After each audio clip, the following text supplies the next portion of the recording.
फेसबुकवरील स्पष्टवक्ता अकाउंटवरून समाजविरोधी वक्तव्य, पद्मशाली युवक संघटनेचा संताप, पोलीस आयुक्तांकडे निवेदन।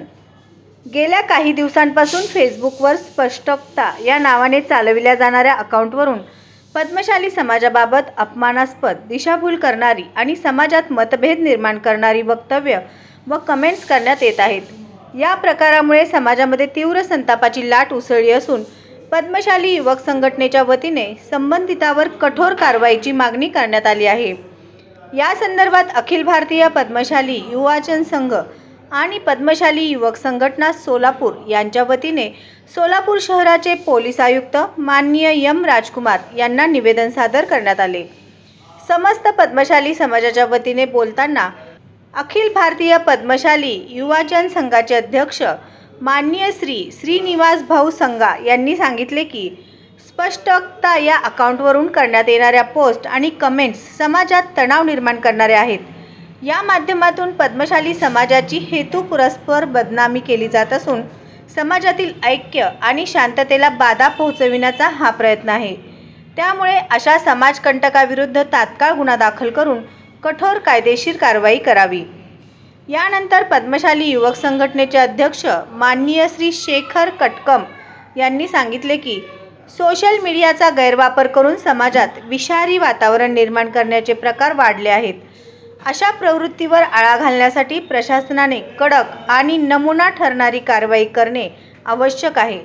आम्ही सर्व पद्मशाली बांधवांनी एकत्र येऊन शांततेचा, परस्पर सन्मानाचा आणि ऐक्याचा संदेश देण्याचा निर्धार केला आहे।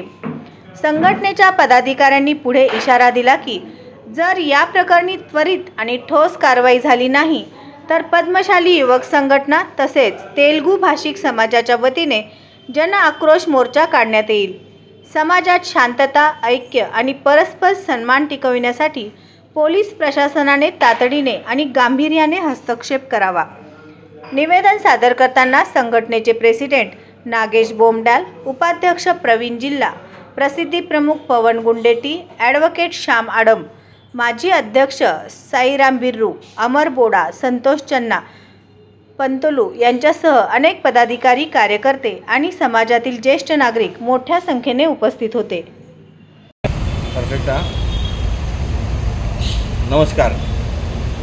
आज पद्मशाली युवक संघटनेच्या वतीने, संपूर्ण पद्मशाली समाजाच्या वतीने व तेलुगू भाषिकांच्या वतीने आम्ही आज आयुक्त साहेबांना निवेदन देण्यात आले की मागील 2-4 दिवसापासून आपण सोशल मीडियात बघत असाल, स्पष्टवक्ता या फेसबुक अकाउंटवरनं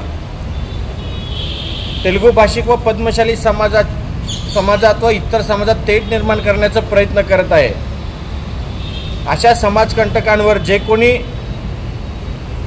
चुकीच्या पद्धतीनं जो पोस्ट केलेला आहे, समाजात तेढ निर्माण करण्याचा प्रयत्न केला आहे, त्यांच्यावर कायदेशीर कारवाई व्हावा यासाठी आम्ही आयुक्तांना विनंती देखील केलेला आहे। आणि असे जे कोणी नालायक आज पोस्ट केलेत ते कोणी का अशी ना भविष्यात अशा कुठल्याच प्रकारचं समाजाविरुद्ध वागला नाही पाहिजे, त्यासाठी आमचा प्रयत्न आहे। फक्त आताचं जो निवेदन दिलं आहे ते आम्ही शांतप्रिय पद्धतीनं दिलेलं आहे, पण असंच यदाकदाचित पुन्हा कोण करत असतील त्यांना त्यांच्याच भाषेत योग्य पद्धतीनं पद्मशाली समाज उत्तर दिल्याशिवाय राहणार नाही आणि सगळ्यांनी दक्षता